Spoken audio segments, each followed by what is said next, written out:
Yeah, okay. So the class is being recorded.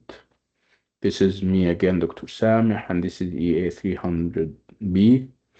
This is our third class, and we're moving and transitioning from Tom's Midnight Garden to The Tale of Peter Rabbit, which is obviously a whole new chapter in this very interesting course because we're moving from novels and their, kind of classic form in terms of characters, setting, point of view, and all those kinds of things. We're moving towards something totally different. We're moving to pictured books where at the center of the experience there is an image and a picture. We're used to pictures. It is true, pictures have always been there.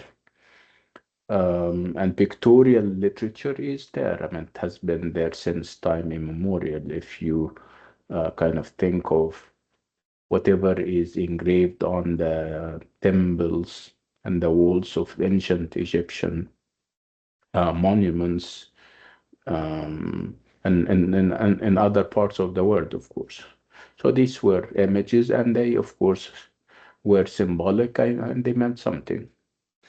So the experience will not be totally different. What is perhaps different is this balance that we should strike between the image and the text in a picture book. Books, by definition, are read. You have letters that come together and they make words, and you have words that come together and they make phrases and sentences, and you have sentences that come together and make paragraphs, and so on. So this is our definition, our traditional definition of a book. This time around, we're adding a new dimension. We're adding a new layer, which is the image. The image, like I said, has always been there, but for decorative purposes. You have it in books, in order perhaps to illustrate something. But those occasions are very few and far between, because normally the focus is on the text, on the word, on the page. Again, with picture books, uh, um, we're giving primacy and precedence and priority to the picture, because normally the text and the words are not always clear on certain things. The text, with its words and phrases and sentences, sometimes stays silent on a lot of things.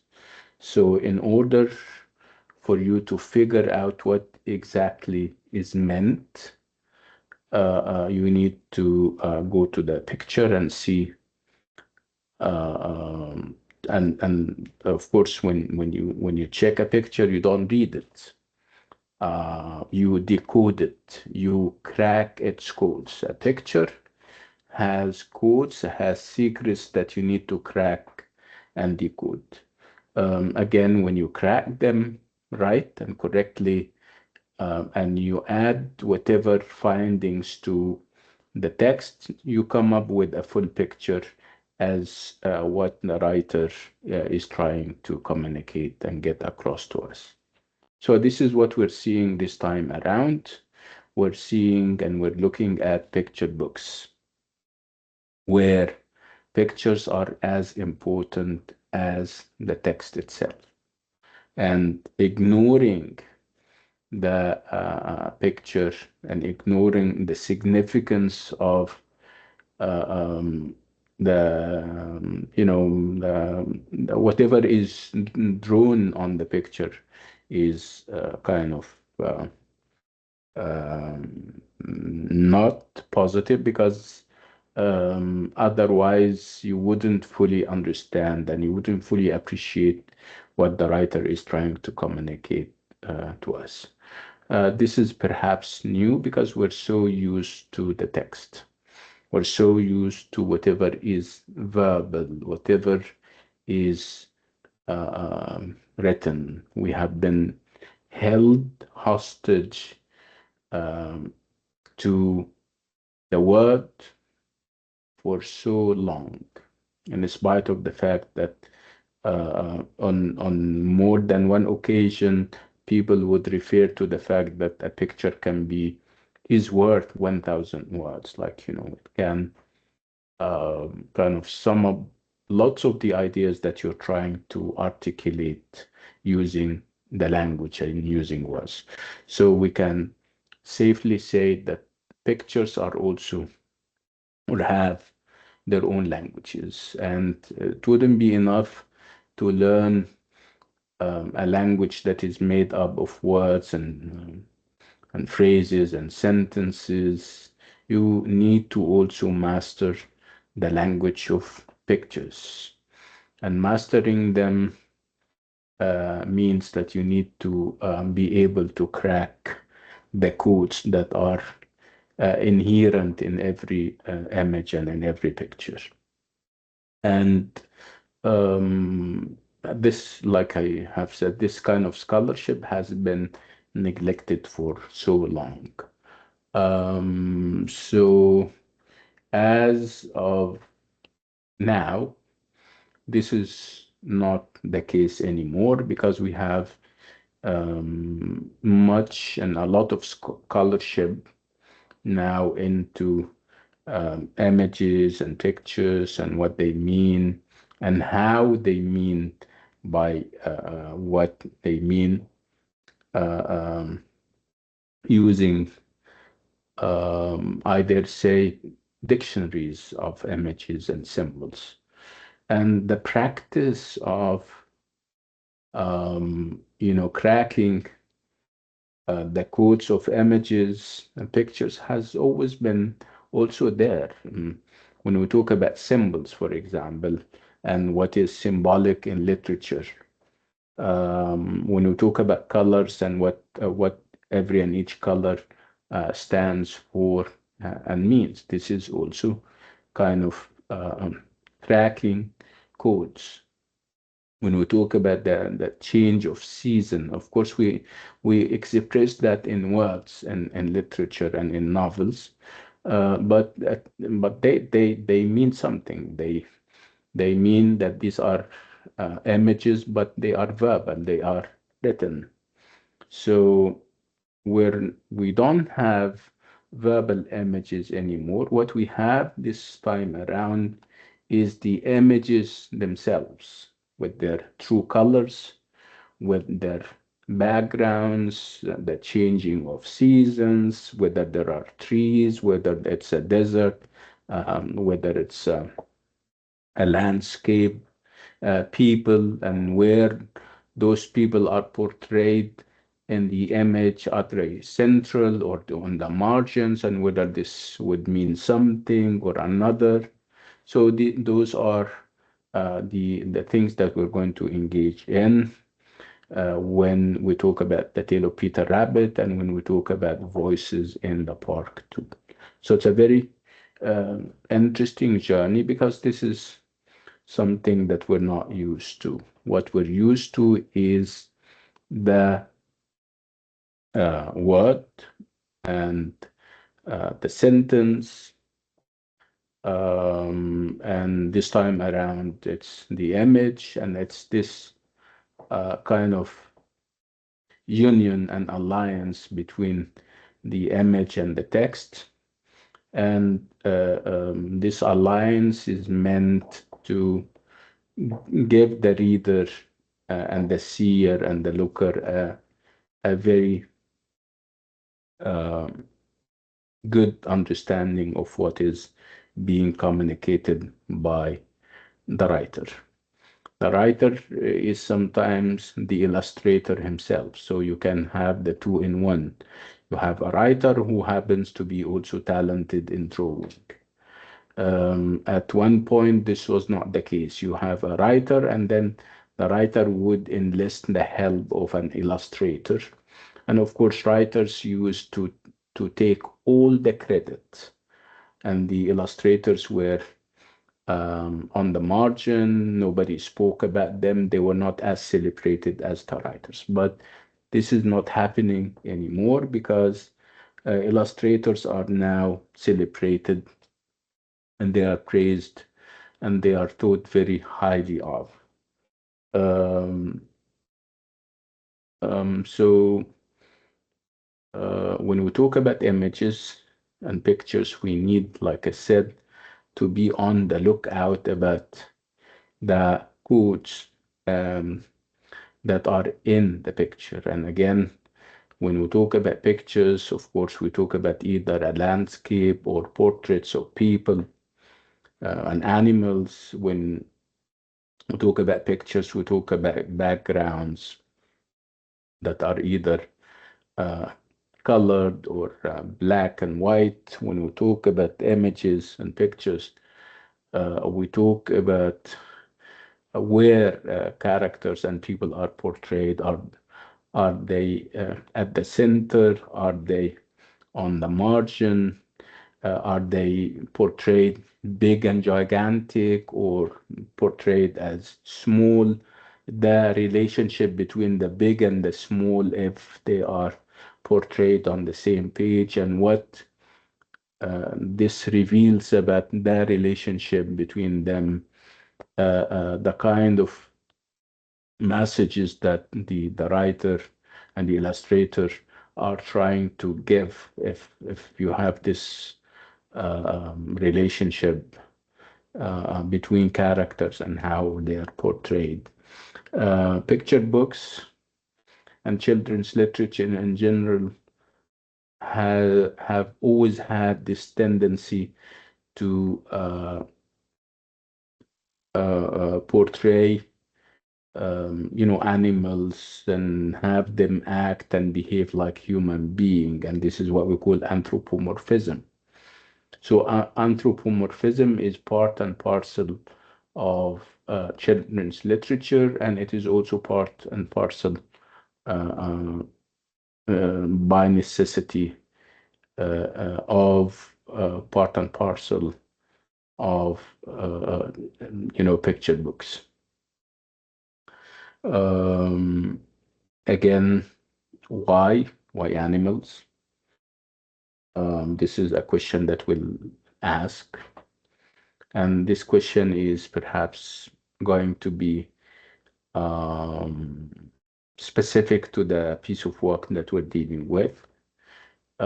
Choosing a certain animal over other animals would also mean something and would have significance. So these are issues um, that we're going to grapple with as we proceed, as we talk about picture books. So the first picture book that we're dealing with today, like I said, is The Tale of Peter Rabbit. So when I say The Tale of Peter Rabbit, does it ring any bells at the back of your minds? Have you heard the title? Have you read the picture book? Have you seen it perhaps filmed? Obviously, The Tale of Peter Rabbit is a household title or name. But if you don't know, that's fine too. So come to the mic and tell me, when I say The Tale of Peter Rabbit, does it ring any bells at the back of your minds? Not, not sure, but I don't think so. Okay, that's fine. Anybody else?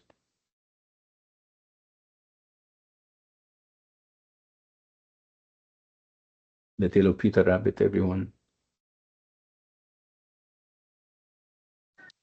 Doctor, you're saying it too fast. Can you the tell The Peter Ra- tale, the tale the of, tail. yeah. I'm sorry. I'm sorry. Mm, okay.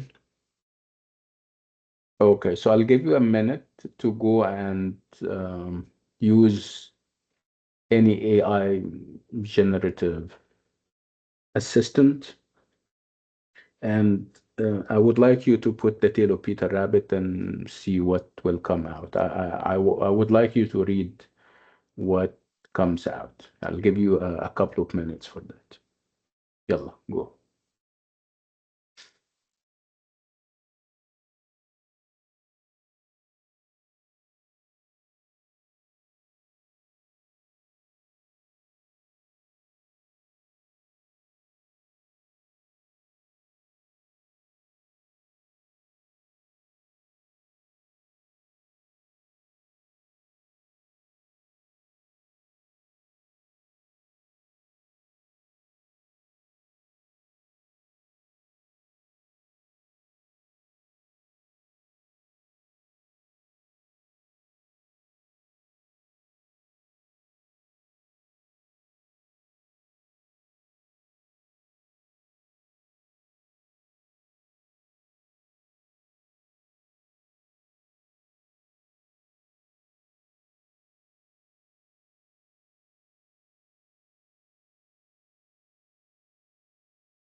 Okay, so any luck?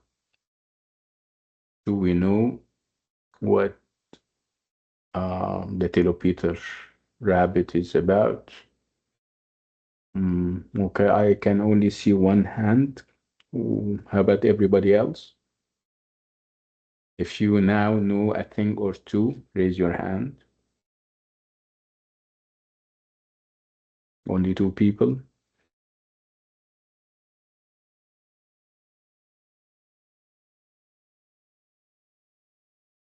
Okay, yalla. Dana, what do you have to say about the tale of Peter Rabbit?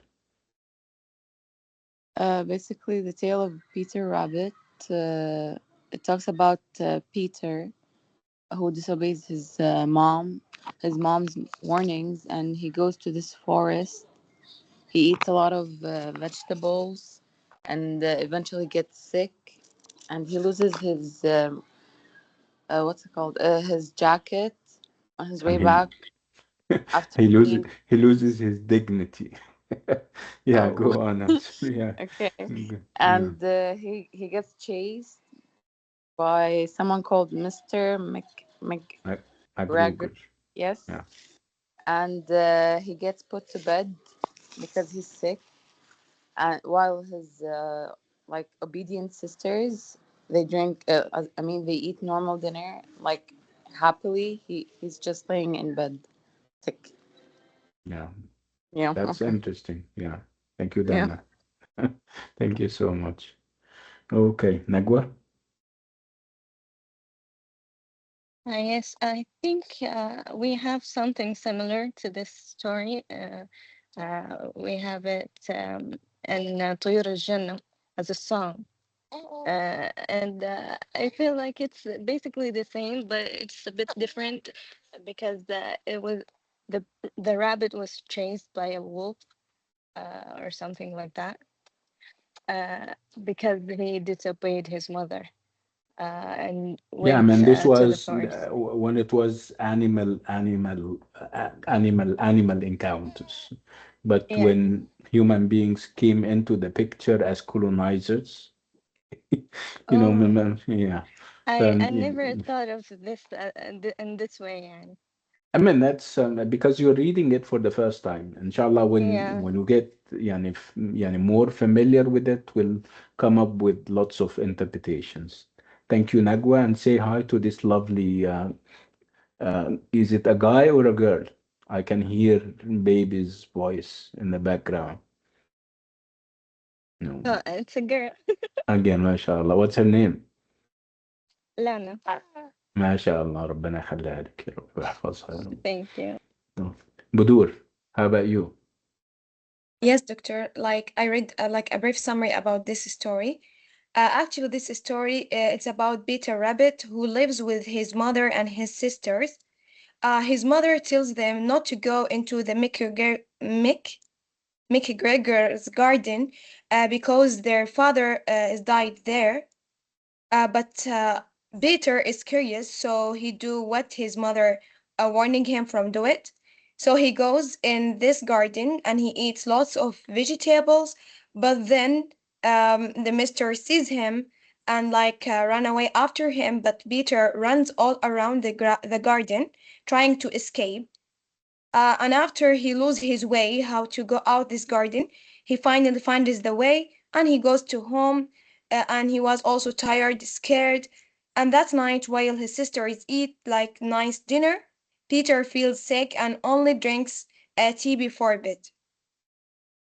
Okay, that's interesting, Budur, mashallah. Okay. This is interesting, right? So this is obviously the surface meaning. This is what so far meets the eye. And obviously, literature is not about what meets the eye, right? Literature is subtler, is more um, nuanced. You have layers of meaning in store for us.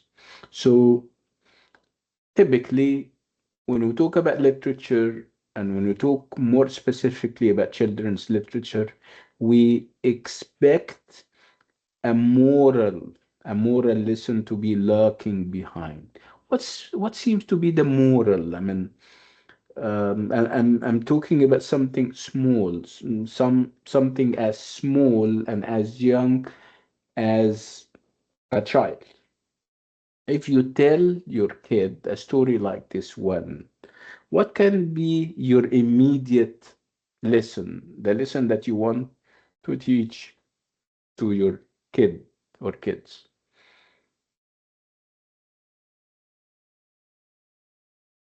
To not Remember your disobey. moms and dads. Yeah, mom, Nagwa. To Yeah. not disobey your mother and father. Mm.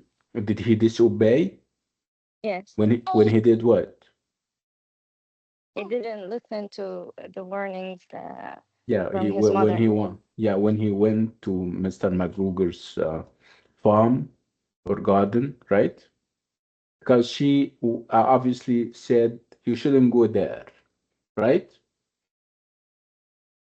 But Yes. he went all the same, right? Okay. So perhaps it's about disobedience, whether it promotes disobedience or discourage people against it. This is up for grabs. This is something that we're going to talk about, right?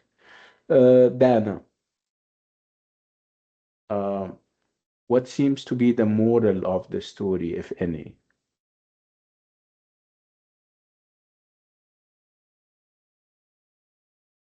Anybody else? It doesn't have to be Dana.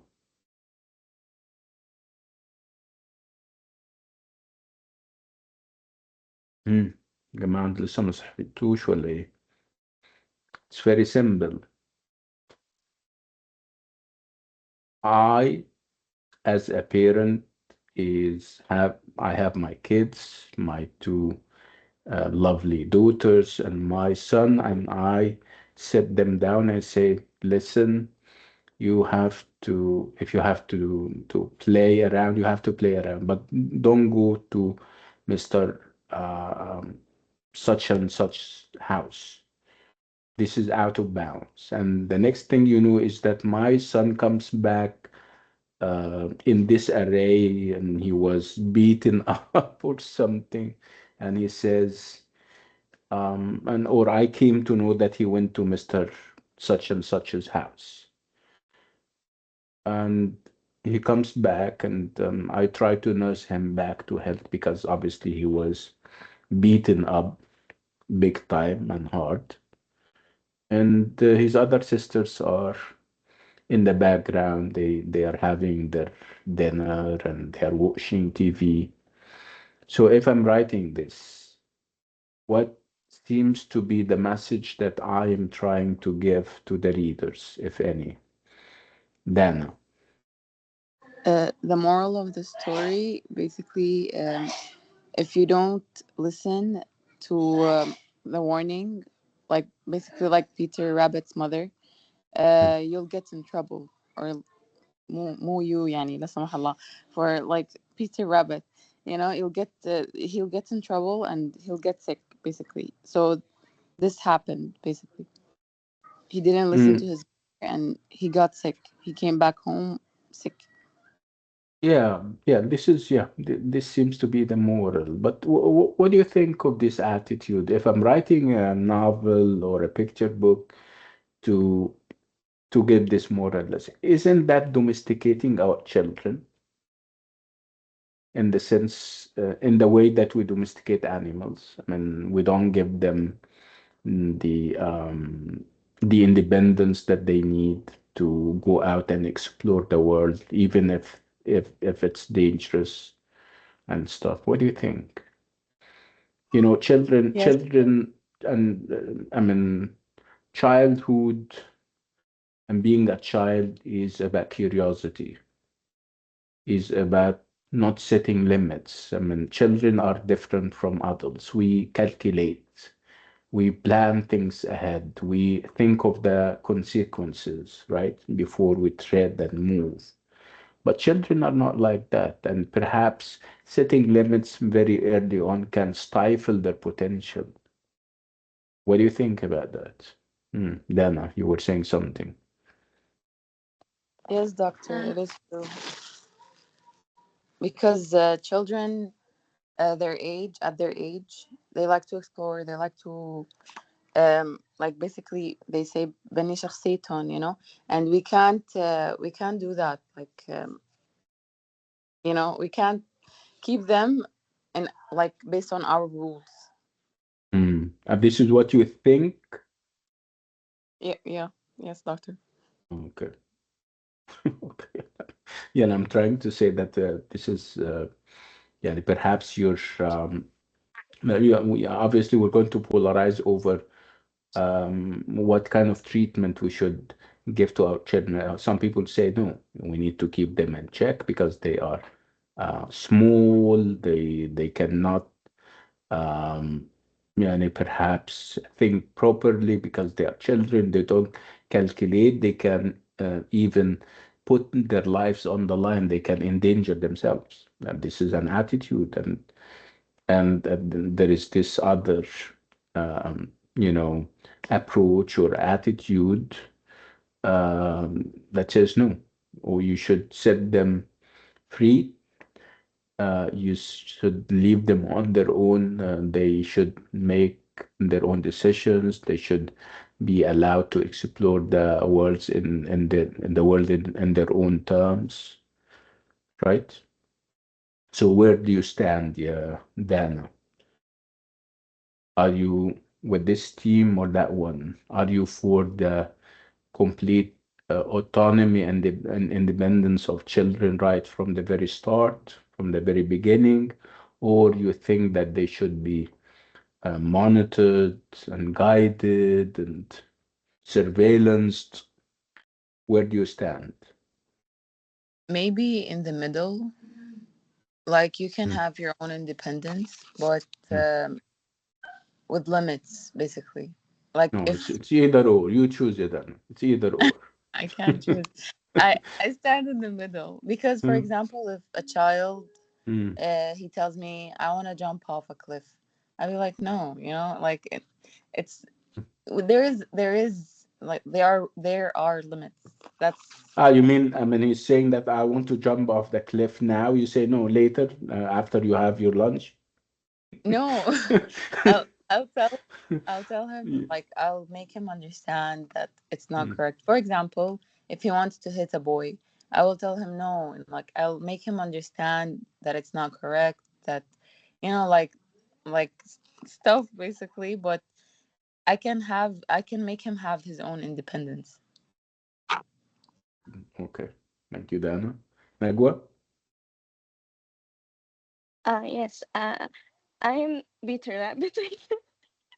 I've been into a situation similar to this Mm, when I was mm, in first grade, actually. I was mm, maybe 7 years old or something.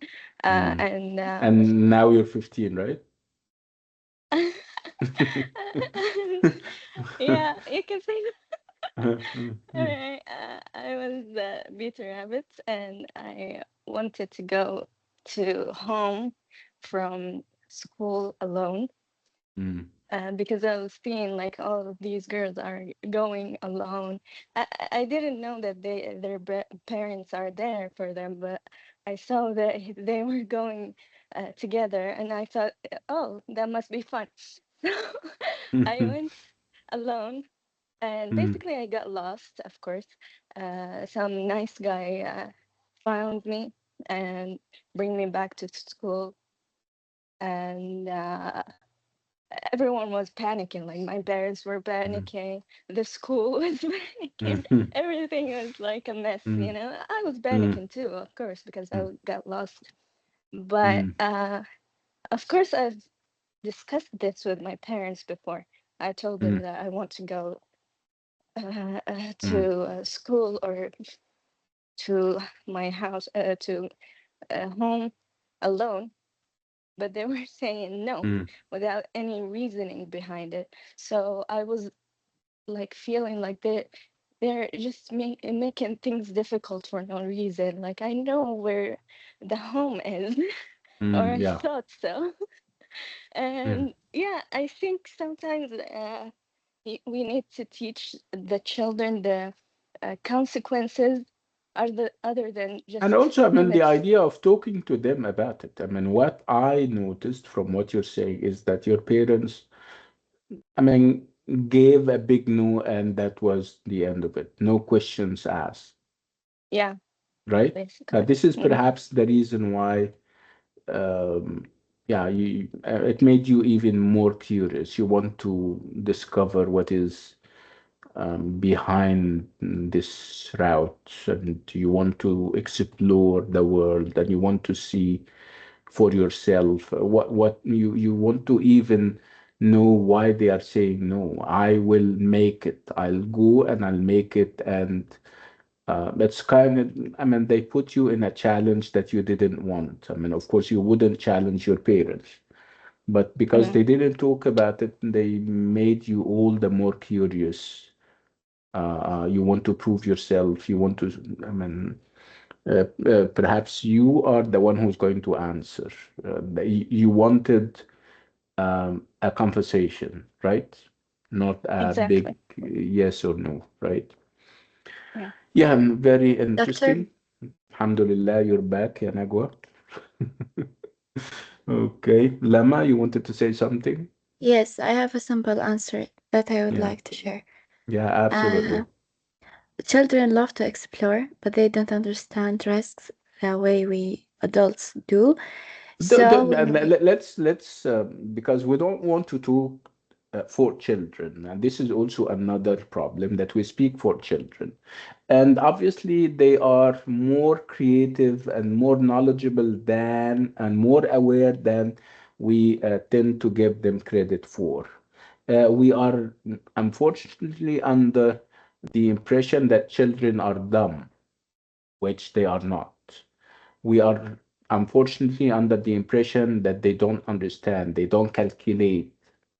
Do you really, I mean, in this era, in this age of AI and other technology, do you think children are dumb, less knowledgeable about the world? What do you think about that? Because saying that they don't understand and they are not aware is obviously, children now have and operate big companies. When you think of Mark, I don't know, this Facebook Meta guy, when he started Facebook, he was in his early, and he was in his perhaps late teens, 19 or 20, and he's still very young, right? And you know who he is now, right? When you talk about Elon Musk, when you talk about those techies who are controlling the world, they they started off when they were children, way back, and they are now making it. Look at this guy, Sam Altman, OpenAI. He's to me, he's a kid. See, these are children, and I don't mean the literal meaning of children, but they are very young. I mean, when they started off thinking of what now is revolutions changing the world around, they were kids. So you can't come now and say that children don't understand, are not aware, not knowledgeable enough about the world. What do you think of this? Lama, go on. I stopped you. No, it's I'm fine. sorry. But I didn't that's mean fine, you. don't worry. But because I have a little sister and it's sometimes difficult to deal with her because she loves to ask about everything. Yeah. I mean, and But you're not trained. The problem is that you're not trained to answer here because you're taking her for granted, like your parents and my parents and me as a parent are taking our children for granted. We don't allow them the space and the opportunity to. I mean, we get fed up with questions, and questioning is amazing, by the way. Um, Asking the right question at the right time is what makes the world go around in a positive way, of course. So, what do you think, Yalama? Do you think that the questions are stupid and dumb, or sometimes they have I mean, they have a point?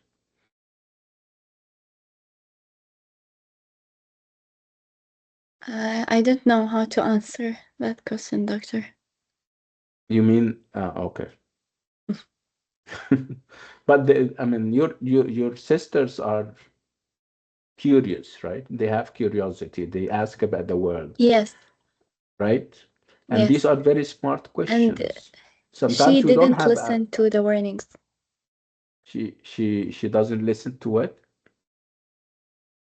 The warnings. And when you warn her against something, Yes. hmm, yeah, she will eventually.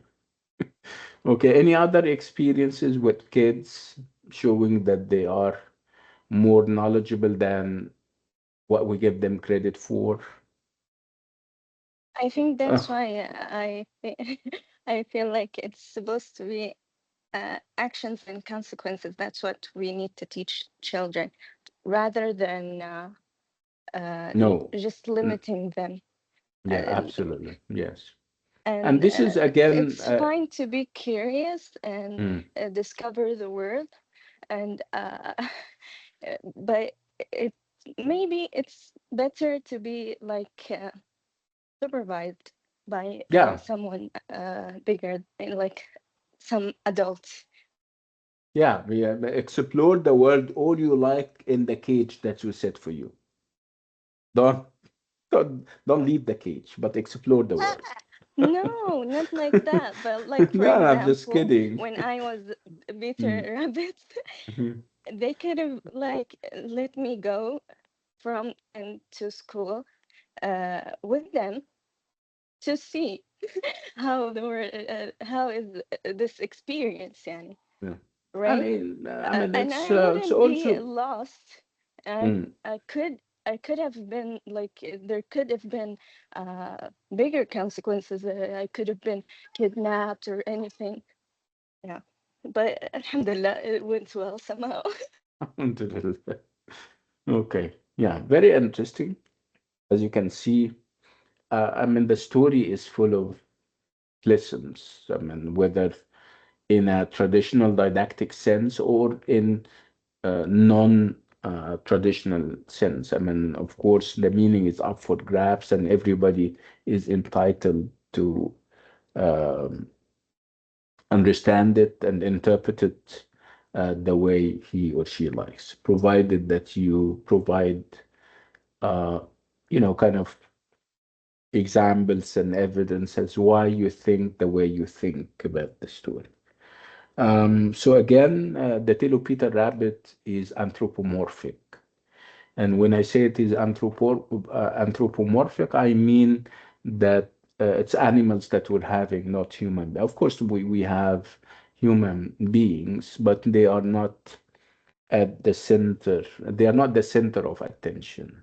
The center of attention is a rabbit, a bunny by the name of Peter. So this is called anthropomorphism, and anthropomorphism has always been there in literature, and people trace it back the to the ancient Greeks, and more specifically to a writer by the name of Aesop. Aesop.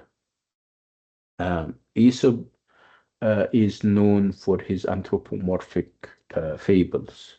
He used to write tales where animals are given human qualities. They speak, they love and they hate, they intrigue, they do good and they do bad, and everything in between. So, Aesop is normally referred to as the first creator of tales and fables where animals are uh, um, the characters. And normally with fables, you have a moral lesson. And even, I mean, I think all world literatures have fables, have anthropomorphic fables where animals behave and act like human beings. And even in Arabic and Muslim literature, we have this. I'm sure you're familiar with Kalila and Dimna by Ibn al-Muqaffa, where obviously you have animals speaking and behaving.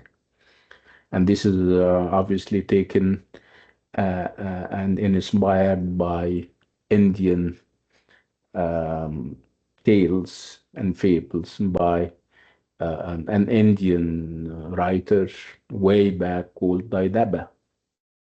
In Persian and Iranian literature, you have منطق الطير by Farid al-Din al-Attar. And I'm sure if we dig deeper, we will find more in other in European literature.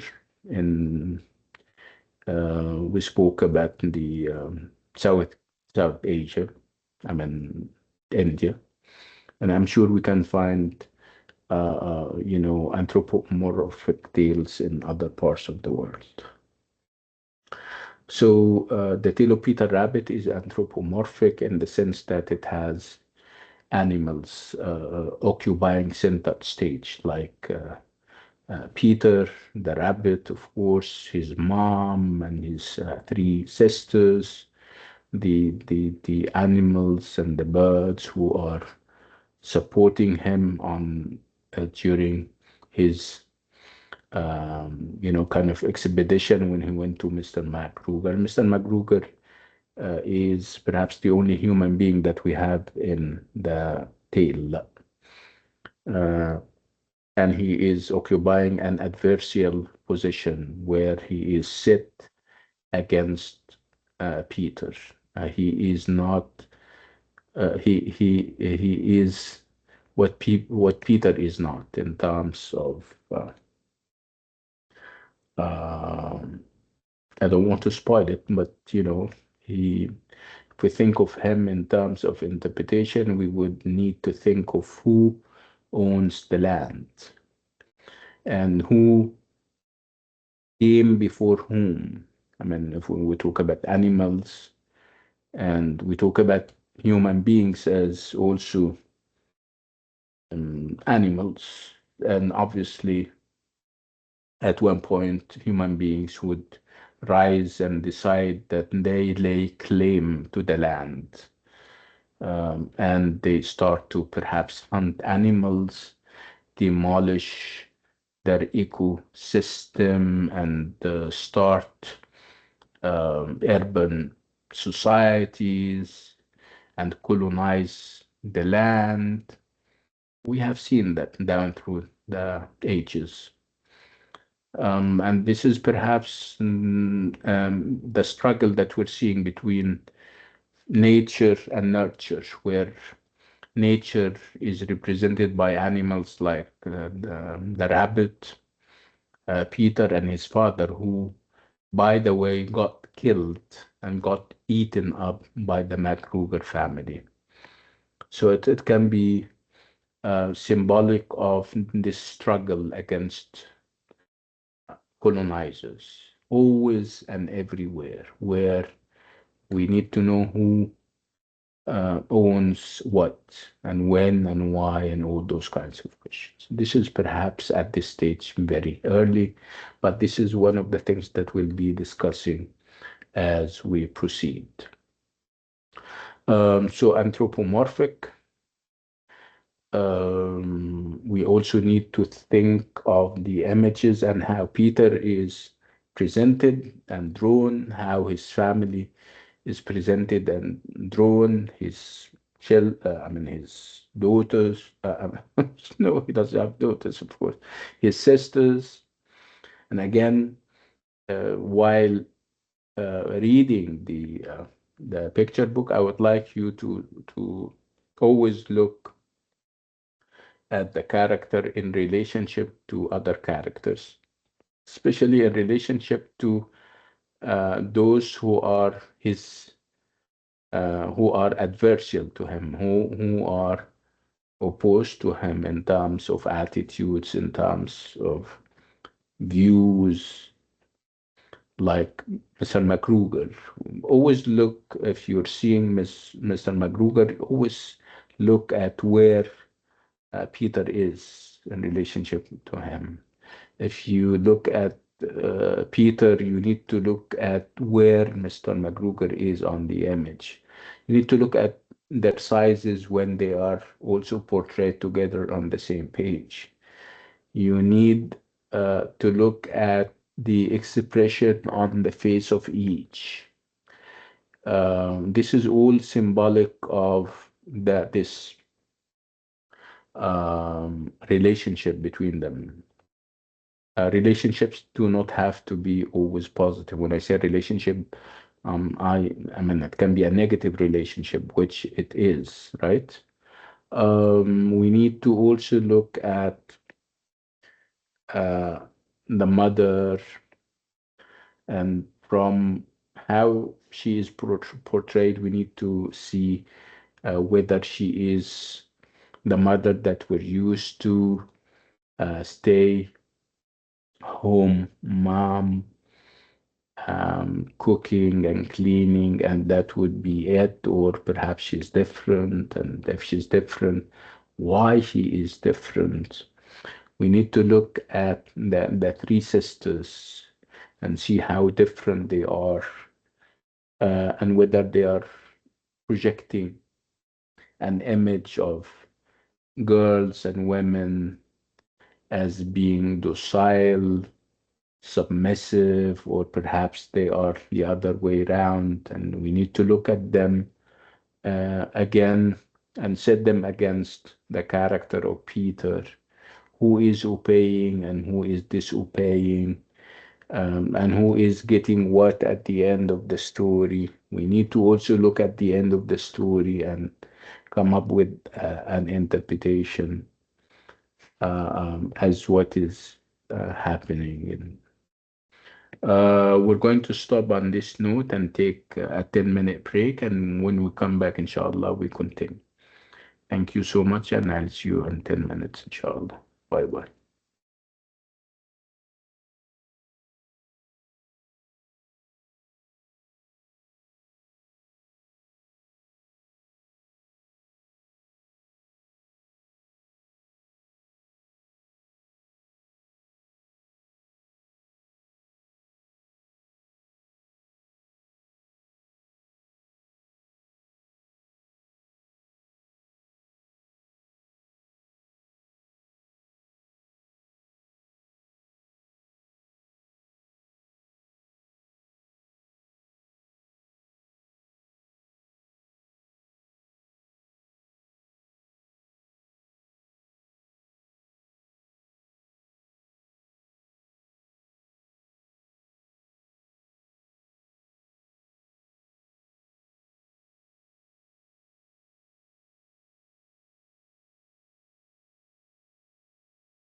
Hello? We're back, huh? Can you guys hear me? Raise your Hello, hands if you can doctor. hear me. Yes, doctor, we Yes, hear doc. you. Okay, nice, good. Okay. So before the break, it was all about the Tale of Peter Rabbit, pictured book, an interesting one, and the different interpretations that are up for grabs. Again, it depends on your perspective, it depends on perhaps your background, raised up in a perhaps a conservative society, in a more liberal society, how you think of curiosity, how you think of limits, and where those limits uh, um, should be set and stuff like that, right? So we'll have more about that when the time is right, inshallah. Now, two things I would like to address myself to. I'll give you a chance to kind of read the text on your own, and because it's a picture book where pictures assume a lot, you wouldn't take much to read, and so I know you wouldn't take long. I mean, it's not a full-fledged novel that has hundreds upon hundreds of pages. No, we don't have that. So that would make it easy to read, but the idea of interpretation is obviously what perhaps would stop this idea of reading very fast, because you need to not only read the text, you need also to examine the pictures and decode and crack their um, codes. I mean, remember I said that pictures are all about secrets and codes that you need to unlock. And unlocking them would mean that you need to look at the color symbolism, the background of the image, the characters, where the characters are drawn on the page, whether they are central or on the margin, whether they are portrayed in gigantic terms or they are small, and even the relationship between the characters on the page, who is big and who is small. You need to also register the expressions on the face of the characters, what kind of um, feelings those expressions communicate, fear, defiance. Again, we need to also look at the images and see whether they really project ideas as big as colonialism, and who lays claim to the land. Is it the white colonizer, Mr. MacRuger?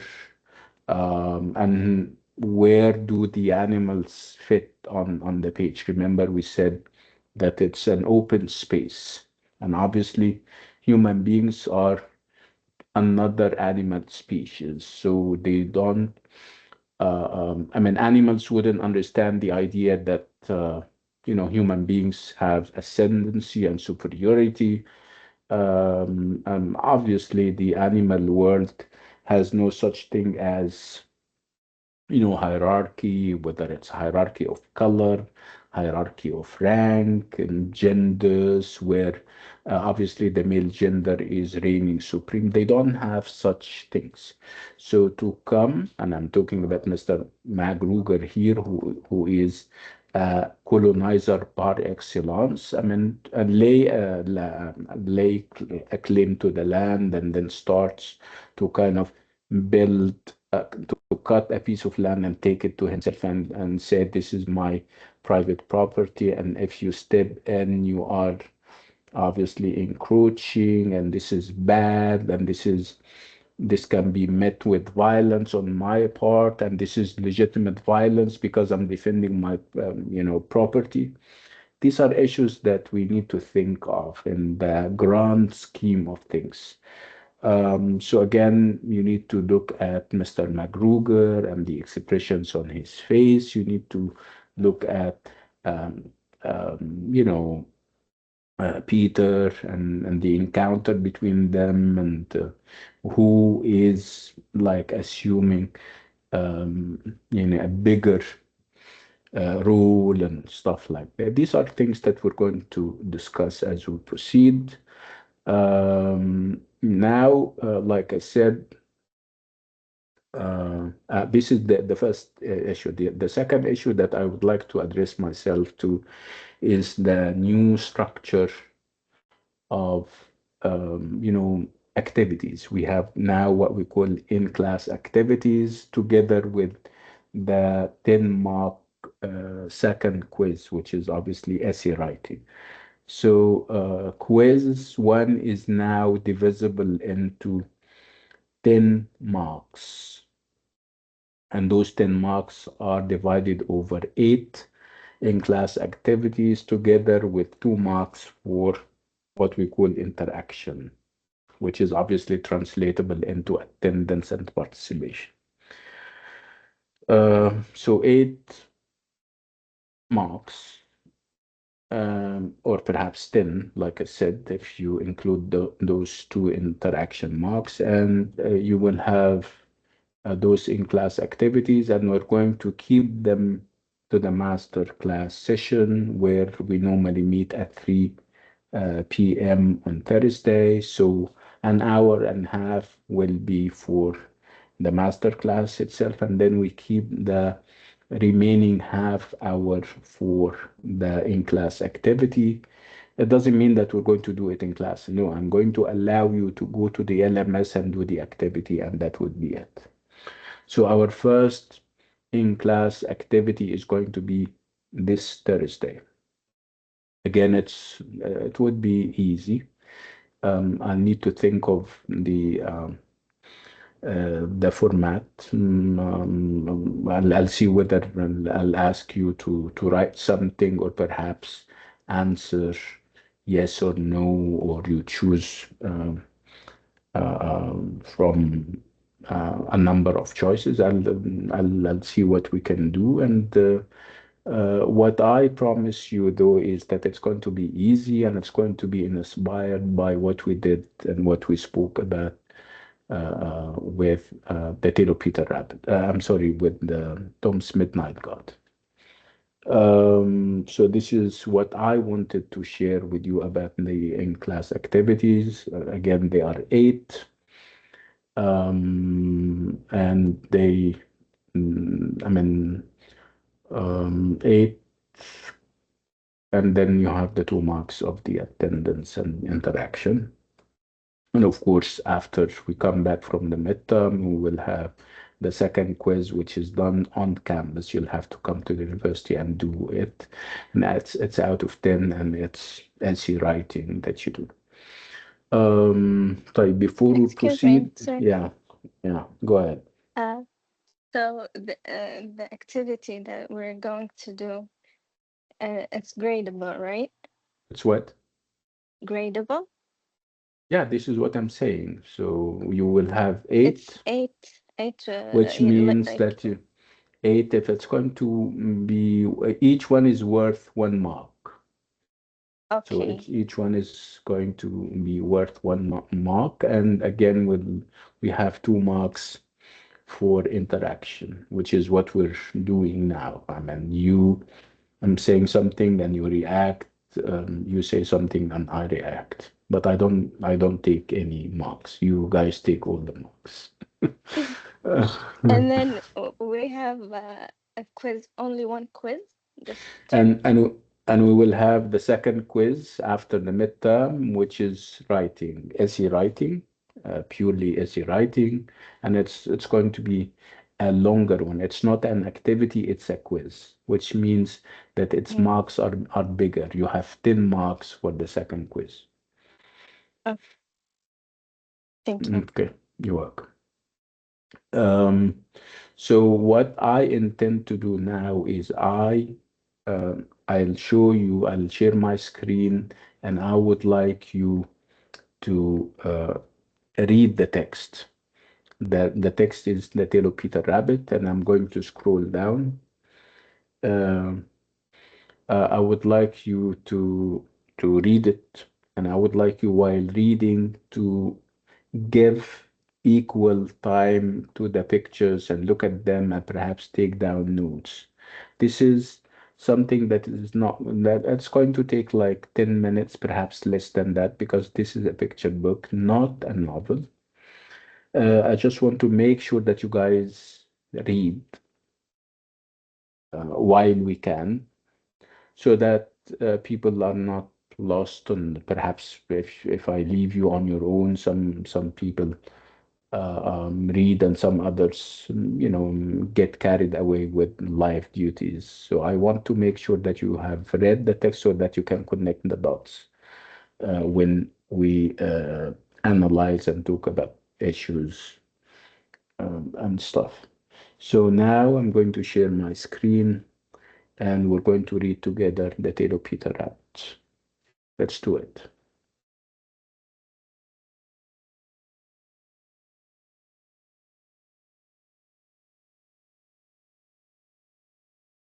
So of course you know that the tale of Peter Rabbit is a primary source, right? Whatever is written about the picture book is called secondary sources. We have plenty of them, I promise you. Let's move on to the text, the primary source, and read it together. Again, I would like you to give equal attention and pay equal attention to the images. The images are as important as the text itself.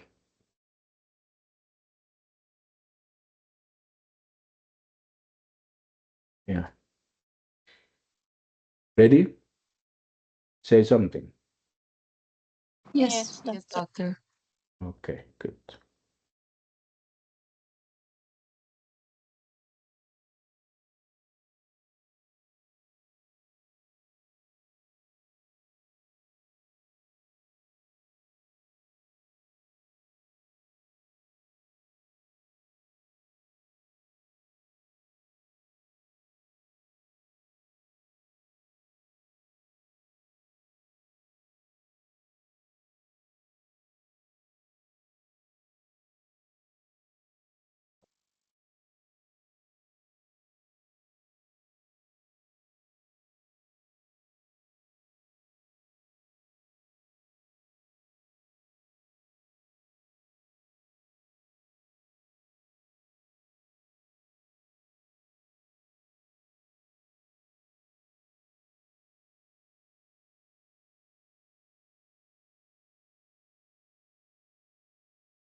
Yeah.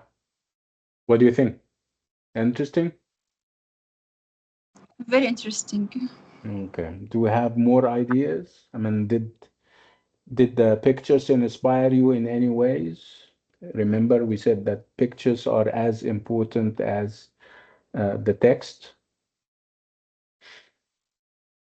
So any interesting picture, picture that you're not likely to forget, perhaps, or gloss over? Here where Mr. McGreg, he was about to step on Peter. Yeah, you're making it sound that this was unintentional, then, right? Uh, Yes. yeah, okay. So are we now connecting For the me, dots when, yeah, go ahead, Nagwa.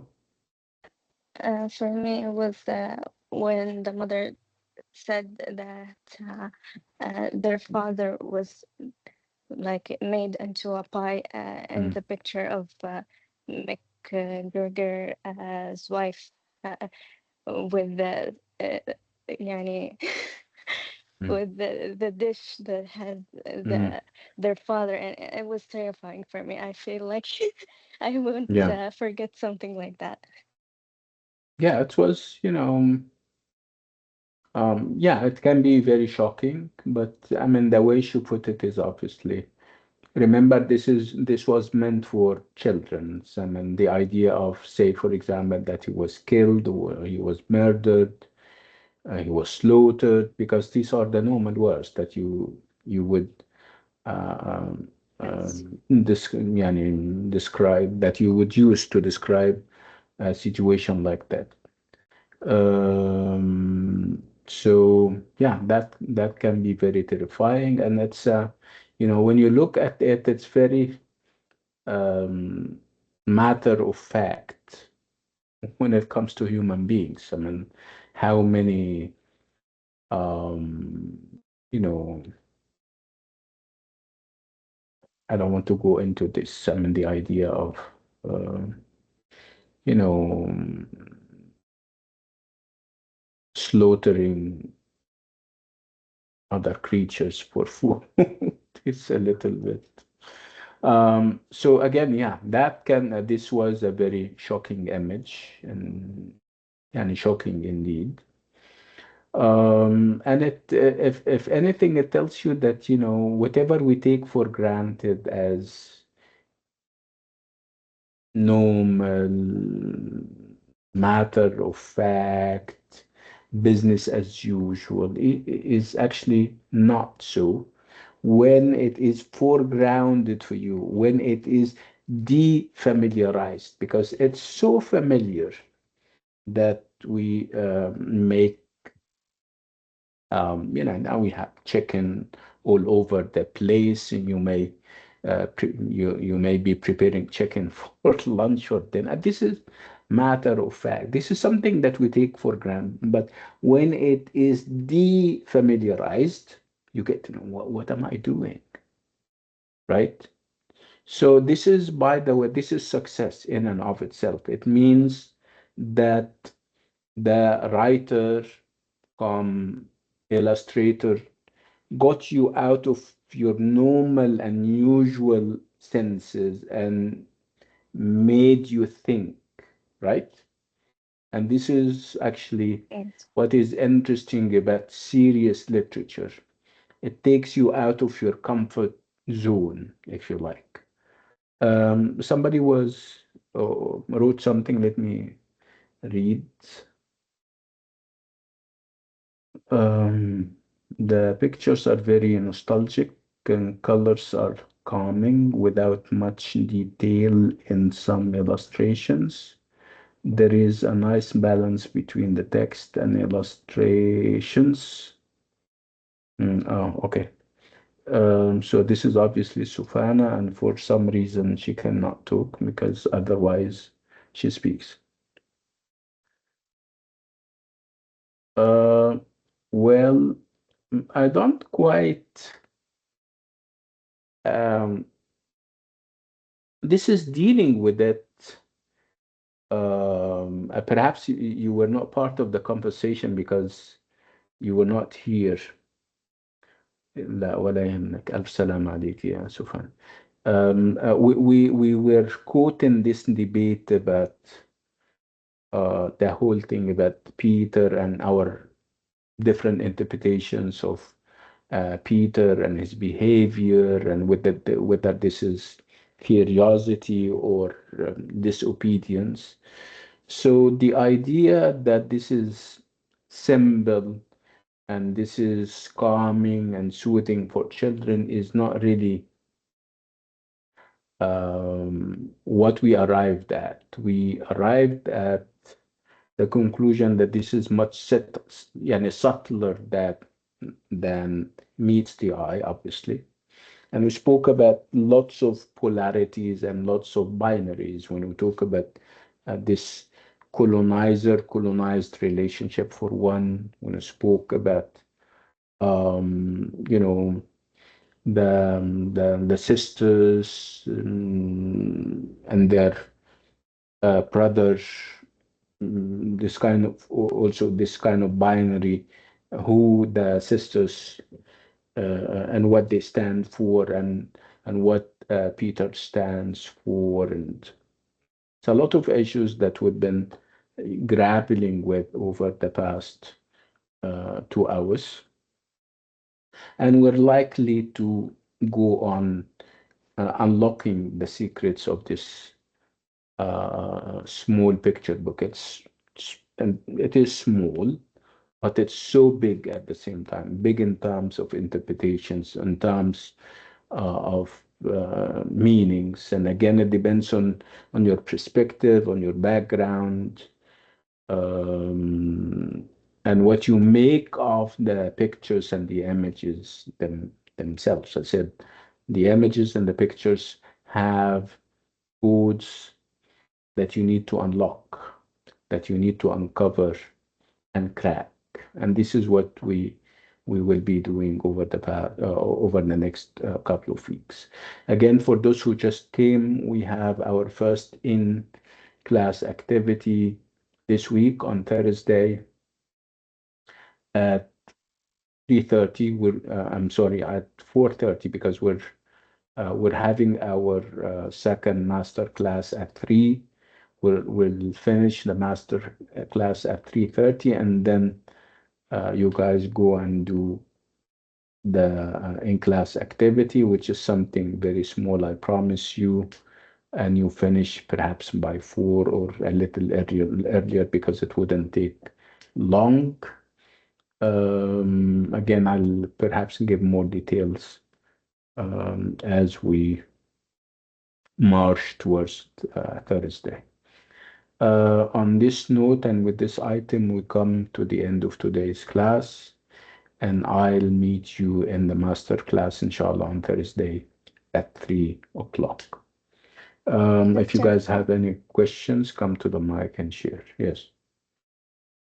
Can you please send an email regarding the activity thing, because there are a lot of students still confused about it. Yeah, I will, inshallah. Thank you very much. Okay. طيب يا جماعة. I'll see you on Thursday, inshallah. Assalamu alaikum. Thank you, Doctor. You're welcome. Bye bye. Bye.